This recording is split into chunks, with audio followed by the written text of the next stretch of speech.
Dan berubah disebabkan apa yang sesuatu yang berada di dalam lubang dan tempat laluan air. Makar itu sebenarnya lubang, Tempat air. tempat berdiamnya air. Wakadha mutaghayyirun bi mujawarin ka'udin wa duhnin. Jawirin. Bi mujawirin ka'udin wa duhnin. Dan begitu juga tidak memberi mudarat air yang berubah dengan disebabkan berjiran.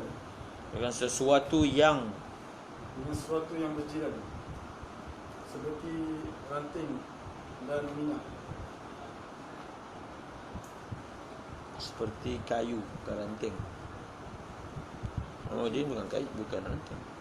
Ranting rosnin. Kayu. Salah, kayu tu ranting ke batang pokok ke, tak penting, yang jadi kayu.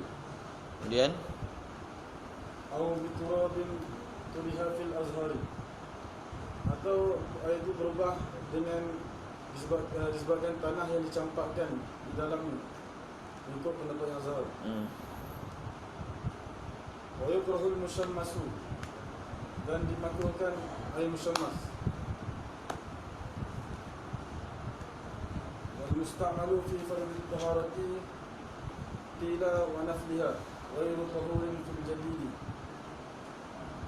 Dan air mustamal pada farduan taharah dikatakan pada sunat taharah, pada kesunatan taharah adalah tidak menyucikan mengikut qaul jadid.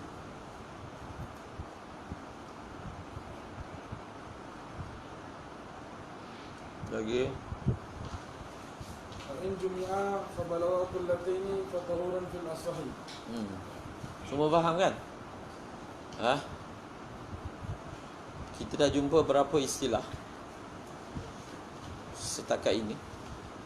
Fil azhari, lagi qila wa naflih, lagi fil jadid, 3 lagi.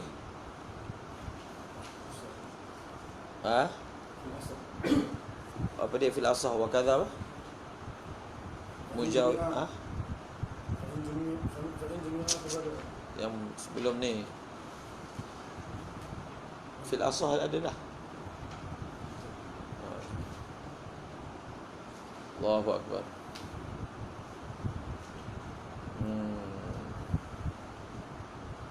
Yang mujawid tadi baca ibarat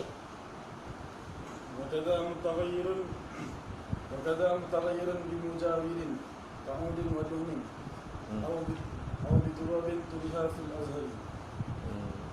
Oh, dia fil azhari. Itu yang fil azhari itu yang pertama yang jumpa istilah. Jadi ditatbikkan istilah tu berdasarkan apa yang kita dah belajar. Qila wa nafliha yang nombor 2. Yang ketiga fil jadid. Jadi dimahirkan lagi makna istilah itu secara contoh yang berlaku dalam kitab.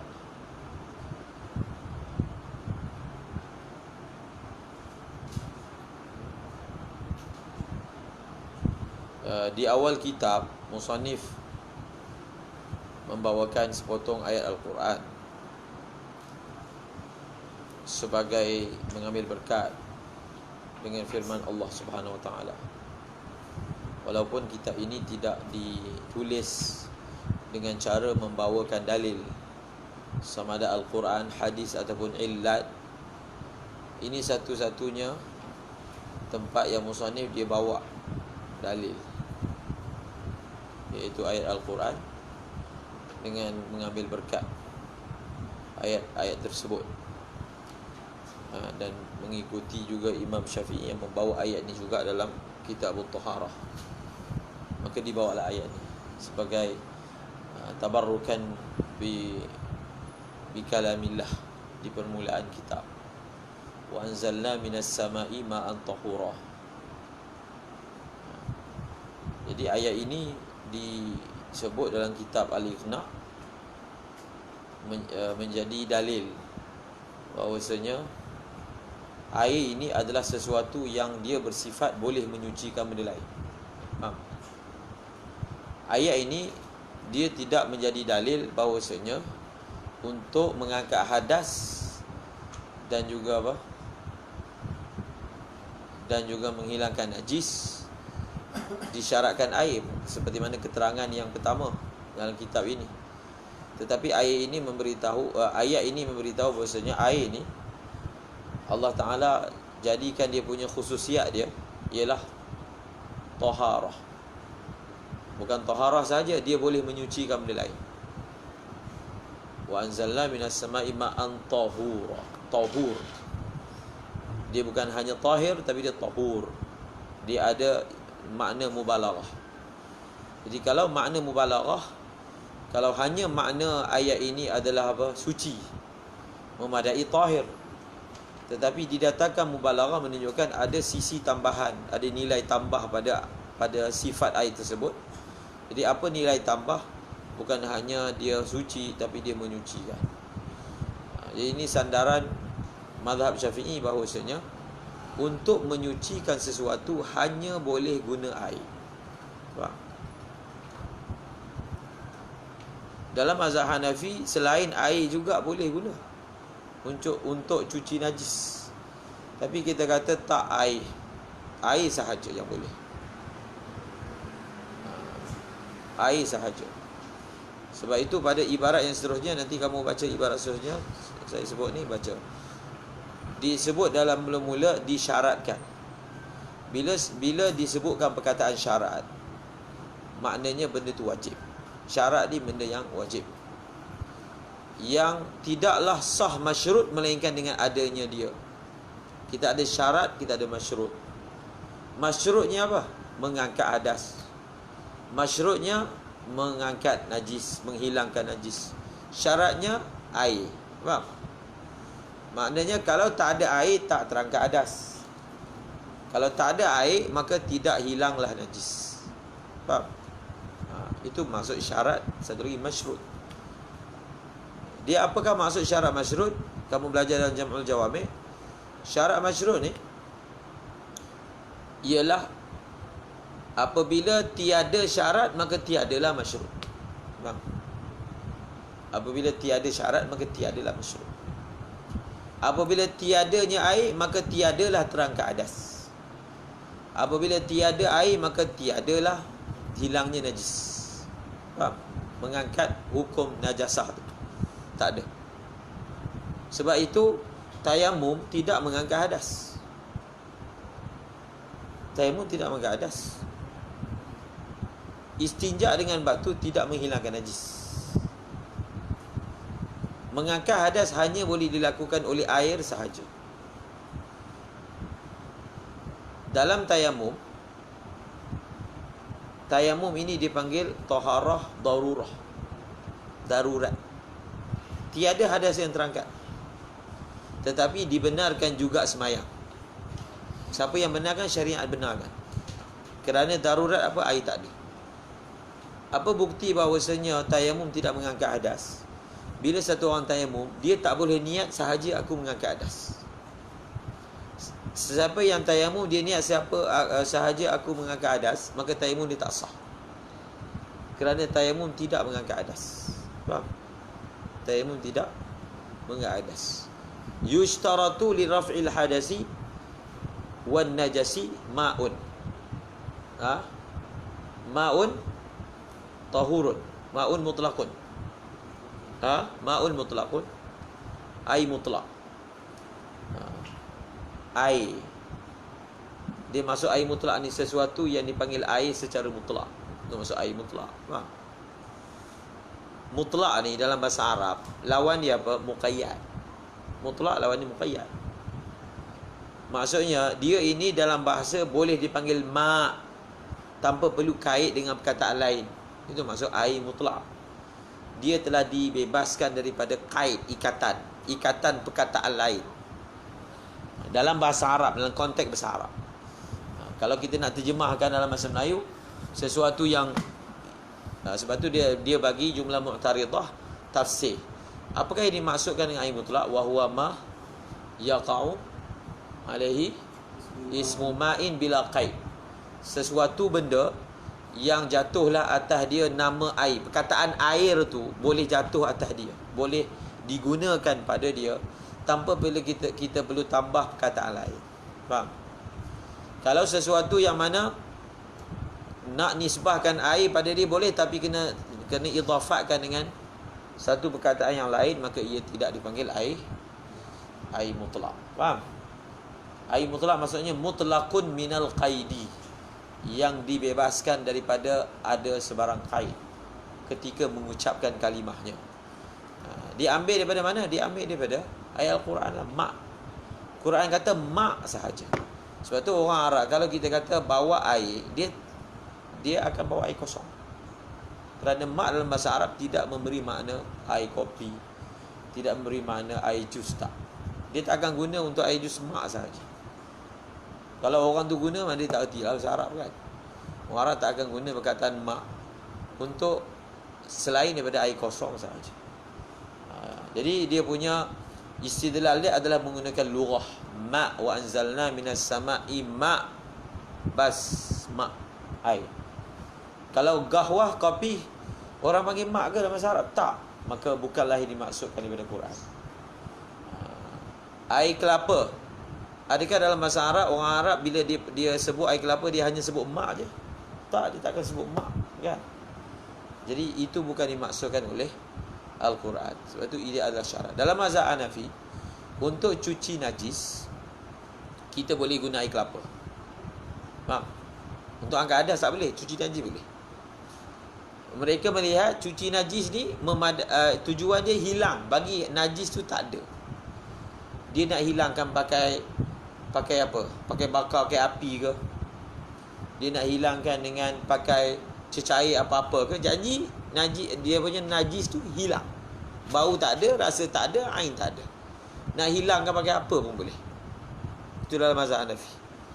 Sebab itu boleh guna jus ke, dia boleh guna air kelapa ke untuk cuci pakaian yang bernajis ataupun sesuatu yang bernajis. Dalam mazhab Syafi'i, yushtarat li raf'il hadas wan najas wal khabath. Dia sebenarnya untuk najis ni dia tidak digunakan perkataan mengangkat, digunakan perkataan menghilangkan. Tetapi oleh kerana dia atafkan tu, jadi untuk najis tu rafa' dengan makna izalah. Faham? Menghilangkan najis. Kerana najis ni benda yang aini, benda yang fizikal. Hadas ni benda maknawi. Hadas ni benda tak nampak, benda maknawi je. Najis ni benda hakiki, dia ada warna, dia ada bau, dia ada rasa. Maka kita hilangkan ain tu. Faham? Untuk hadas, kita mengangkat hadas. Sebab tu ulama kata, apa maksud mengangkat hadas? Mengangkat hukum hadas. Dalam kitab Al-Iqna' kamu dah diberitahu apakah ta'arif hadas. Okey. Seterusnya dia telah menyebut ma', kan, air. Maka sesuatu benda yang dia memang asal dia air, tapi dia tidak lagi boleh dipanggil air daripada segi bahasa, melainkan dengan kaid, maka dia tak bolehlah guna untuk suci. Itu cara kita faham. Bila kita kata okey guna air, sesuatu yang tak boleh lagi dipanggil ma' tanpa mengidhafatkan dengan sesuatu yang lain, maka hukum dia berubah. Daripada boleh guna untuk menyucikan, dia pergi kepada tak boleh guna. Sebab itu dia masuk pula pada bab al-mutaghayyir, air yang berubah. Faham? Air tu dia berubah tu sampai satu tahap dia tak boleh dipanggil ma'. Faham? Maka bila dia sudah tidak boleh dipanggil ma', maka dia tak bolehlah guna untuk suci. Faham? Sebab kita kata nak suci kena guna sesuatu yang dipanggil ma'. Maka benda yang tidak boleh lagi dipanggil ma' kerana berlaku perubahan padanya, maka dia bukanlah lagi mempunyai hukum suci, lagi menyucikan. Dia dipanggil al-ma'ul mutaghayyir.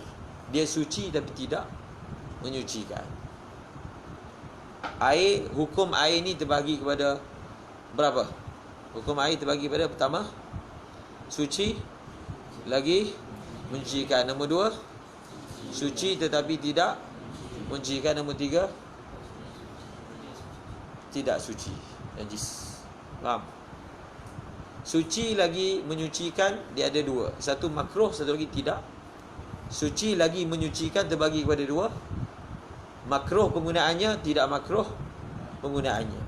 Suci tetapi tidak menyucikan ada 2. Faham? Pertama, air musta'mal. Yang kedua, air mutaghayyir. Faham? Najis, air mutanajis, mutanajis. Satu je bahagian ni. Itu taksim asas yang daripada kelas 1 kita dah ingat dah. Nampak taksim dia. Jadi air yang al-mutaghayyir yang kita nak bahaskan ni adalah air yang masuk jenis suci tapi tidak menyucikan.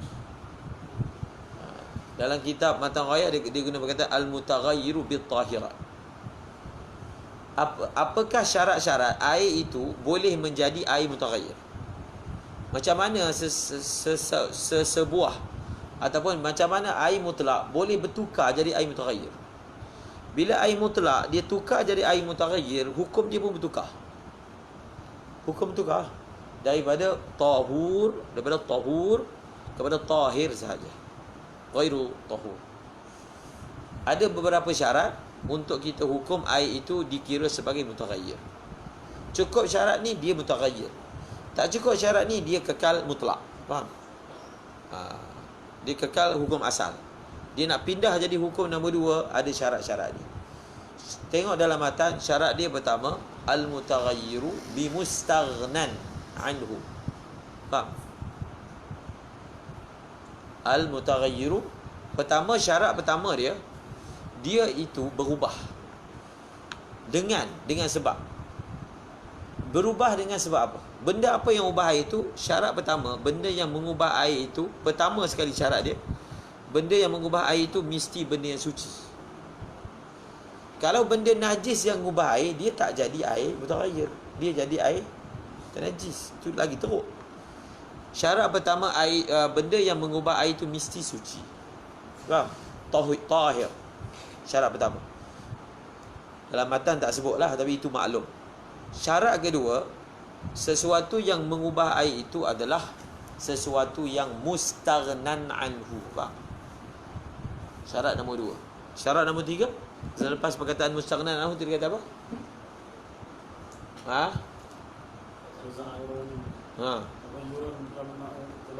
Okey, syarat kedua. Syarat ketiga, kita susun berdasarkan matan. Syarat ketiga, tapi kalau susun ikut matan tu dia agak jelaru sikit. Syarat pertama apa tadi? Yang mengubah air itu adalah benda yang suci. Syarat kedua, yang mengubah air itu adalah mustaghnan anhu. Nanti kita akan terangkan. Syarat ketiga, yang mengubah air itu adalah mukhalid. Faham?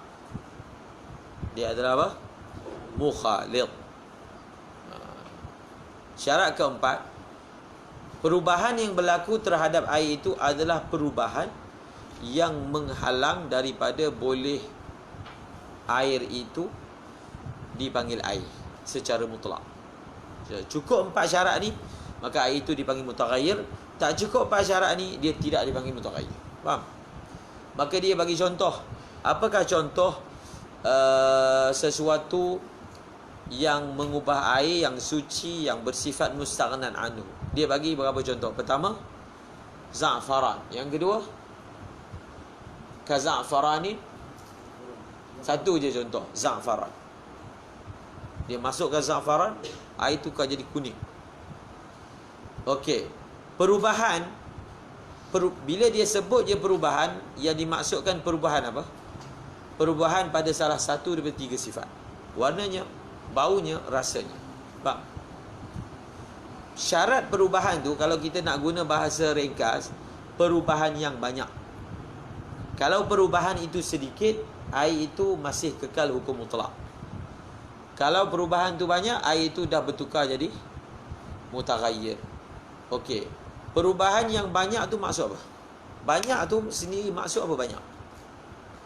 Banyak kan satu perkataan yang subjektif. Dia boleh ditafsirkan mengikut persepsi. So, banyak tu apa definisi perubahan banyak dalam masalah ni? Maka dalam kitab dia sebut taghayyuran yamna'u itlaq qasmil ma'i alaihi. Itulah yang dimaksudkan perubahan yang banyak. Perubahan yang mengubah itlaq, perubahan yang menegah daripada boleh digunakan. Itlaq tu maksudnya boleh digunakan perkataan air, mak pada benda tu. Sebelum ni kita boleh panggil dia mak saja. Tapi bila dah masuk za'faran, kena panggil dia mak za'farah contohnya. Faham? Jadi kalau panggil mak je tak boleh dah. Maka maknanya perubahan ini dikira banyak lah. Tapi kalau perubahan kita masuk za'faran sikit je, dia ada sikit-sikit kan. Boleh lagi daripada segi bahasa memanggil dia mak. Walaupun ada perubahan sikit kan. Maka tidak mengapa. Jadi perubahan itu syarat dia mesti perubahan yang banyak. Perubahan yang banyak ditafsirkan sebagai menegah daripada itlaq qasmil ma'i alaihi. Seterusnya wala yadullu taghayyurun la yamna'ul isma. Itu dia balas balik. Sebenarnya kalau dalam matan ni dia tak sebut perkataan ni, itulah mafhum mukhalafah dia. Bila dia kata perubahan yang memudaratkan itu adalah perubahan yang menegah nama air, dia punya mafhum mukhalafah dia, maka sekiranya perubahan itu tidak mengubah tidak mengubah nama air, maka tidak mengapalah. Tidak memudaratkan tu maksudnya tidak memberi kesan. Faham? Tidak memberi kesan pada perubahan hukum. Tidak memudaratkan perubahan yang tidak menegah nama air. Faham? Tidak memudaratkan tu maksudnya dia tidak memberi kesan. Perubahan yang sedikit yang tidak mengubah itlaq qismil ma, tidak mengubah hukum asal, iaitu air itu kekal air mutlak. Itu maksud dalam kitab fiqh digunakan wala yadur kan. Dia tidak memberi mudarat, memberi kesan dan mengubah hukum. Kemudian tadi saya sebut kalau tak ada perkataan ni, kita dah boleh faham sendiri dengan mafhum mukhalafah daripada ayat sebelum tu. Tapi musannif disebut juga lagi kat dalam matan untuk mentakkidkan lagi makna yang dikehendaki. Lagi wala mutaghayyirun bimuksin. Wala mutaghayyirun bimuksin. Itu syarat yang keempat. Dia ada lagi syarat tu. Dia ada lagi 1 2 muksin, maqar, mamar. Syarat dia tadi saya sebut 4 kan, dia ada lagi. Dan tidaklah antara syarat kelima dia, syarat tu boleh bubuhlah nombor 4. Dan tidaklah perkara yang mengubah air itu adalah perkara, bukan 4. Ada lagi apa? Bolehlah masukkan dalam satu nombornya. Tidaklah perkara yang mengubah air itu adalah perkara itu benda lah. Tidaklah benda yang mengubah air itu adalah benda yang apa? Yang berada di tempat diamnya air, atau berada di tempat laluan air, atau dia adalah tanah. Faham?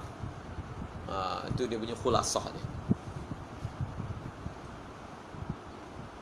Bila kita belajar fiqh, kita cuba buat khulasah. Antara contoh panduan kamu nak buat khulasah, tengok kitab At-Taqrirat Sadidah. Dia bila kita masalah, kita cuba buat khulasah, kesimpulan. Sama ada kita buat sendiri ataupun kita pakai khulasah yang telah tersedia. Tujuan buat khulasah supaya kita senang ingat. Faham? Itu orang buat ringkasan nota dia panggil kan. Tujuannya otak kita tu dia mudah ingat. Sebab kalau kita baca macam ni, dia berselirat begini, kalau kan, dia tak tersusun. Khususnya kitab mutaqaddimin. Dia tak ada nombor 1, nombor 2, nombor 3, tak ada susunan. Dia kan jalan-jalan je kitab tu, tak ada nombor pun. Jadi cara kita nak bantu hafalan kita buat ringkasan. Faham? Contohnya dalam bab air ni, apakah khulasahnya? Berapa syarat untuk mengubah air itu jadi air mutaghayyir? Tadi itulah yang saya sebut tu. Baca wala mutaghayyirun, dan tidaklah memberi mudarat. Maksudnya wala mutaghayyir itu ai wala yadurru mutaghayyirun. Tidaklah memberi mudarat apa? Bimuksin. Wala bimuksin ke wala mutaghayyirun bimuksin. Dia kata kalau air tu dia berubah dengan sebab diam lama,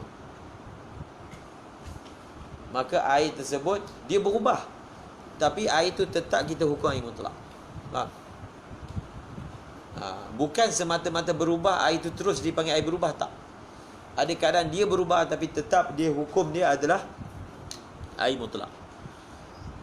Jadi cuba bagi tahu, okey, air yang berubah dengan sebab diam lama, air ini dikira apa? Dikira air mutlak. Apakah syarat air mutaghayyir yang tak cukup padanya sehingga dia tidak boleh dipanggil air mutaghayyir?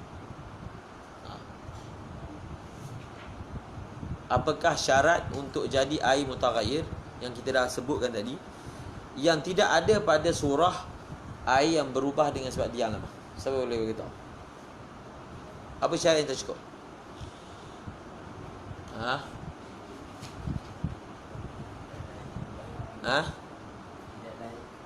Tidaklah perkara yang berubah itu benda yang berada di tempat diamnya air atau lain air.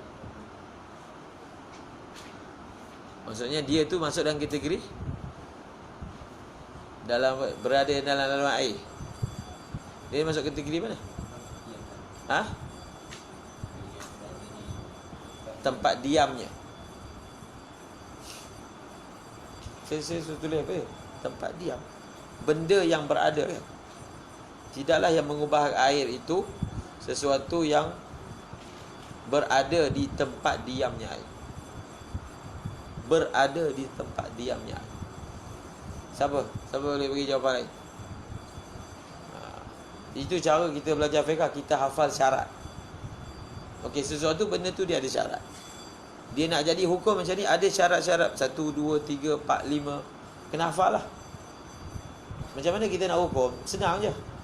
Kalau salah satu dari syarat ni tak cukup, maka tidaklah dia boleh dihukum dengan hukum tersebut. Tapi kita tahulah apa syarat-syarat dia, sehingga kita boleh check, oh ini syarat dia tak cukup. Bila syarat tak cukup, tak jadilah air mutaghayyir. Kan? Tadi dah disenaraikan 5. Daripada 5 tu, air yang berubah dengan sebab diam lama ni, dia masuk kategori mana? Itu soalan. Apa syarat yang tak cukup padanya sehingga dia tidak boleh dihukum sebagai air mutaghayyir, bahkan masih kekal air mutlak? Ketiga apa? Bil mukhalif. Okey, lain-lain.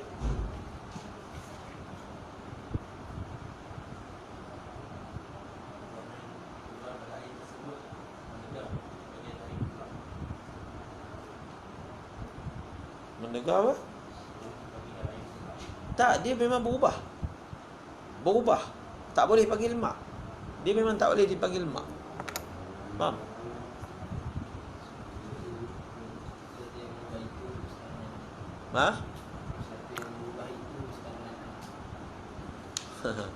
Mustaghnan anhu.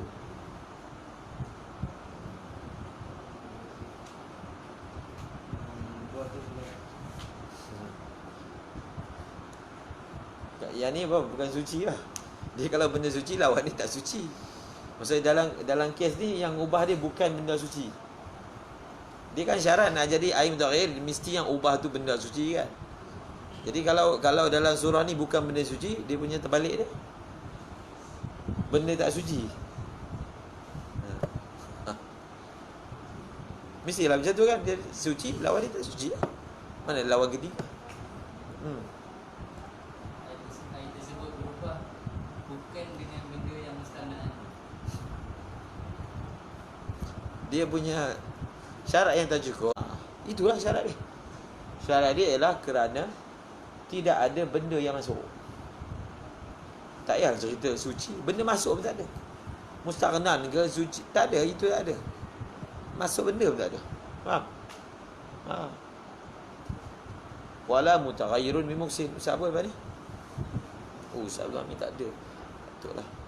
Ustaz apa lepas ni? Ustaz Snow. Sloman. Wala mutaghayyirun bimukthin lagi. Wa ma fi wa tinin. Nah, wa tinin. Ha. Lagi? Ha. Wa ma fi maqarrihi. Jadi tin ni tanah lah. Tadi tanah dah sebut kan. Kalau dia berubah dengan sesuatu benda yang lain dan benda yang lain tu tanah, maka tak mengapa. Dia berubah dengan sebab benda yang lain. Berubah sampai tak boleh panggil air. Orang panggil air tanah. Boleh tak guna untuk suci? Boleh. Walaupun satu syarat dah ada, iaitu perubahan yang menegah daripada dipanggil air, tapi dia kena semua syarat cukup. Kalau hanya ada satu je sifat, iaitu dia telah berubah sehingga tak boleh dipanggil dengan nama air, tidak cukup untuk kita panggil dia air mutaghayyir. Dia perlu sempurna semua syarat. Faham? Kalau diubah dengan tanah sehingga orang panggil air tanah, tetap boleh guna untuk suci. Faham? Dia berubah dengan belerang. Kenapa ubah dengan belerang? Sungai tu atau laluan air tu, dia tepi kanan dia tanah, dia tu jenis tanah belerang contoh. Jadi air tu bau dia kuat sampai bau belerang. Terkesan dengan kiri kanan. Mungkin kiri kanan dia tu ada logam-logam kan. Kiri kanan laluan air tu ada logam-logam ke, ada tanah ke, ada apa-apalah benda bumi ni yang air lalu situ. Lalu air telah berubah. Warna dia mungkin, rasa dia mungkin. Siapa yang mengubah? Apakah yang mengubah air tersebut? Ialah barang yang ada pada makar, tempat kita simpan air tu, atau yang ada pada tempat laluan air tu. Walaupun dia orang panggil air apa, tambah lagi belakang tu kan, tetap air tu boleh guna bersuci. Faham? Antaranya air yang lalu di paip dan paip itu berkarat. Faham? Sehingga warna di karat, orang panggil air karat. Tapi air itu tetap boleh guna bersuci, sebab dia masuk dalam kategori yang mengubah air itu adalah sesuatu yang berada pada tempat lalunya air tersebut. Itu benda yang tidak bersifat alami.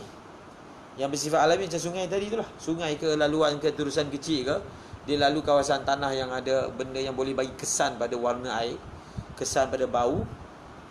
Kalau benda tu suci, walaupun berubah banyak pun, air tu tetap boleh guna untuk bersuci. Faham tak? Makar dan mamar. Hatta kalau benda tu bukan alami, tong. Jadi tong tu kita letak air, dia bau tong. Contohnya. Ataupun tong tu tong yang dia nak bagi tak bocor, dia salut dengan tar. Faham? Tar warna hitam. Dia tar. Tar tu lah. Jadi bila kita letak air dalam tu, ada bau minyak tar tu. Faham? Maka tidak mengapa. Walaupun ada bau, tetap air tu dia boleh digunakan untuk bersuci, sebab dia masuk dalam kategori ma fi maqar. Kalau tong. Ataupun mamar, kalau yang alami, macam contoh yang sungai tadi, ataupun yang manusia buat, seperti paip-paip tu manusia buat kan, pun tak mengapa. Kerana susah nak elakkan. Dia punya elak dia, benda tu memang tempat laluan air. Kok mana air tu akan berubah dengan benda tu, maka dimaafkan perubahan yang berlaku disebabkan tu elak dia. Faham? Dengan sebabnya. Kemudian dia akan bahaskan tentang masalah tanah. Adakah tanah tu, kalau orang sengaja tuang tanah dalam air, satu kita korek mata air. Kita korek kan, jadi kan keliling tu tanah, kita tak buat simen, tak buat perigi kan. Jadi air tu kan jadi coklat kan. Jadi air tu boleh guna untuk bersuci, sama ada kita kata kerana air tu adalah diubah oleh mafi maqarrihi. Kalau kita tak ambil itu pun, dia juga tetap suci kerana yang mengubah itu adalah tanah. Faham? Tanah, walaupun dia bukan fi maqarrihi pun, tetap tidak akan menjadikan air itu sebagai tidak mutlak. Cuma dalam mazhab Syafi'i ada dua qaul tentang masalah orang dia ambil tanah, dia pergi sengaja buang dalam air yang putih. Air itu tak ada apa-apa, dia ambil tanah, dia buang, jadi air itu jadi keruh. Jadi adakah masalah tanah ni disyaratkan tanpa ada kesengajaan? Kalau ada sengaja, maka akan memberi mudarat. Ataupun tanah ni sengaja ke tak sengaja ke, dia tetap tidak akan menjejaskan hukum air mutlak tersebut. Ada dua pendapat. Pendapat mutamaknya tidak memberi mudarat walaupun turiha, faham? Dibuang secara sengaja fil azhari, itu khilaf yang pertama yang kita akan baca.